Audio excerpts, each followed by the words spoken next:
सन 2020 में तो 5 सीट आया है। इंशाअल्लाह उम्मीद कवी है कि हमारी क़यादत को पटना के लोगों ने तोड़ने की कोशिश की है। हम सन 2025 के अंदर 5 नहीं बल्कि 2-3 गुने बढ़त के साथ आएंगे और सीमांचल की तकदीर हम बदलेंगे। और सुनिए एक मिनट, हमारे 5 विधायक थे, उनको सरकार बनाने के बहुत से लोग बोलते हैं ना कि जी आपके 5 विधायक 4 विधायक क्या कर लेते। अभी 6 विधायक की वजह से आरजेडी सरकार नहीं बना सकता है। 6 विधायक की वजह से हमारे विधायक, हमारे अख्तरुल ईमान साहब, मान के चलिए अख्तरुल ईमान साहब के पास, इनके साथ हमारी मजलिस की 5 MLAs हैं, इनके विधानसभा के मेंबर हैं, मेंबर ऑफ लेजिस्लेटिव असेंबली हैं। जब भी कोई बात आती तो हम अपने समस्या का समाधान रख सकते हैं, कर सकते हैं। माइनॉरिटीज़ के लोगों से कहना चाहूँगा कि जब तक अब सियासत में हिस्सा नहीं लेंगे, इन लोगों के चले जाने से चले जाएंगे।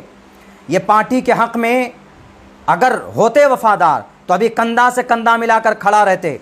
अभी सीमांचल के किशनगंज में बाढ़ के अंदर में लोग परेशान हो रहे हैं, अररिया के अंदर में कुछ हिस्सों के अंदर में बाढ़ से लोग प्रभावित हैं। इनको जाकर के इनकी मदद करनी चाहिए, कुछ ताउन पेश करना चाहिए, अनाज गल्ला देना चाहिए इनको। लेकिन यहाँ काम नहीं करेंगे, बैठ करके अपने अकाउंट को भर रहे थे पटना के अंदर में। ये कैसे वफादार लोग हैं?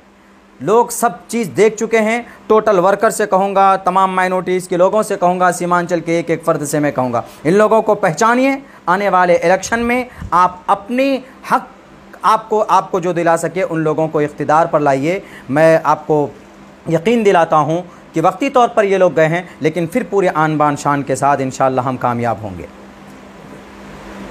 प्रोग्राम का बोल दीजिए आप। 16 तारीख है ये, आज की कौन सा 13 तारीख हो गया ना, कल चला देंगे। 16 तारीख का प्रोग्राम होगा। चारों विधायक पार्टी छोड़ने के बाद ये कह रहे हैं कि हम लोग अपने फेस के बदौलत जीते थे, ना कि असदुद्दीन अवैसी साहब के फेस के बदौलत जीते थे। हम लोग अपने बदौलत चुनाव जीते हैं और अपने बदौलत ही पार्टी को छोड़े हैं। ये बात चारों विधायक कह रहे हैं पार्टी छोड़ने के बाद। इसको लेकर आप क्या कहते हैं? क्योंकि आप जनता के बीच में हमेशा रहे हैं और जनता को बखूबी आप जानते हैं कि किस रुझानों के बदौलत जनता ने उनको वोट किया था। अच्छा, एक बात बताइए, अगर अपने ही बदौलत इतना उनको अपने खुद एतमादी थी कि भाई हम जीत सकते हैं, तो फिर क्या ज़रूरत थी मजलिस के प्लेटफॉर्म पे आने की? क्या ज़रूरत थी बैरिस्टर असदुद्दीन अवैसी साहब के प्रोग्राम कराने की? आपको कुछ हो सकता है आपका वोट, लेकिन लोगों ने, पूछ लीजिए आप 100 लोगों को खड़े करके पूछ लीजिए, 100 लोगों में से कम 95% ये कहेगा कि भाई हमने पतंग को वोट दिया, हमने मजलिस को वोट दिया है। हमारी आवाज़ जो सदन में उठाता है हमने उनको देख करके वोट दिया है। अगर इनको था, ये लोग और भी तो इससे पहले इलेक्शन लड़े हैं, कोई 8,000 में सिमट गए हैं, कोई 10,000 में सिमट गए हैं। अगर ऐसी बात होती तो जो कि हाट से मैं कैंडिडेट था, मेरा सैंपल तैयार था, सब कुछ तैयार था। अगर ऐसी बात होती तो खुद क्यों नहीं खड़े हो गए इलेक्शन लड़ने के लिए? क्यों आए थे? अब अख्तरुल ईमान साहब के पास, हमारे पास के मौलाना ज़रा इस वक्त में हमारी वो कीजिए, इलेक्शन लड़ना चाहते हैं, सपोर्ट कीजिए।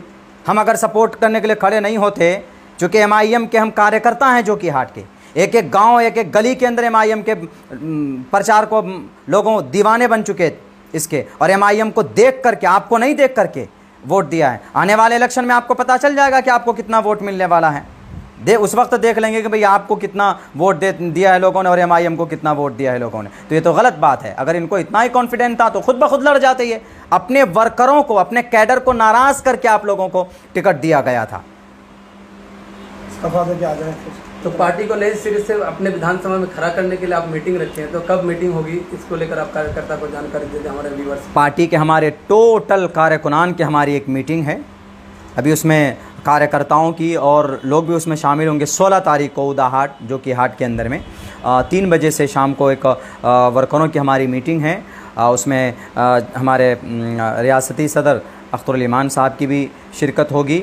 इंशाअल्लाह उसमें हम बैठेंगे और हम पूरी ताकत के साथ, और सन 2025 का इलेक्शन जोकी का नहीं बल्कि यहाँ से एक पूरे सीमांचल नहीं, पूरे बिहार के अंदर पूरी अपनी क़ुव्वत के साथ लड़ने का ऐलान किया जाएगा और लड़ेंगे इंशाअल्लाह, और हम कामयाब होंगे। हम मायूस ज़रूर हुए थे वक्ती तौर पर, लेकिन हम हिम्मत हारे नहीं हैं। आज भी वही आन बान शान हमारे एक एक वर्कर के अंदर है। हम लोग मजलिस से जुड़े हुए हैं, हम लोग किसी लोकल नेता से नहीं जुड़े हुए हैं। मजलिस का जो हामी होगा और मजलिस की एक ही आवाज़ है।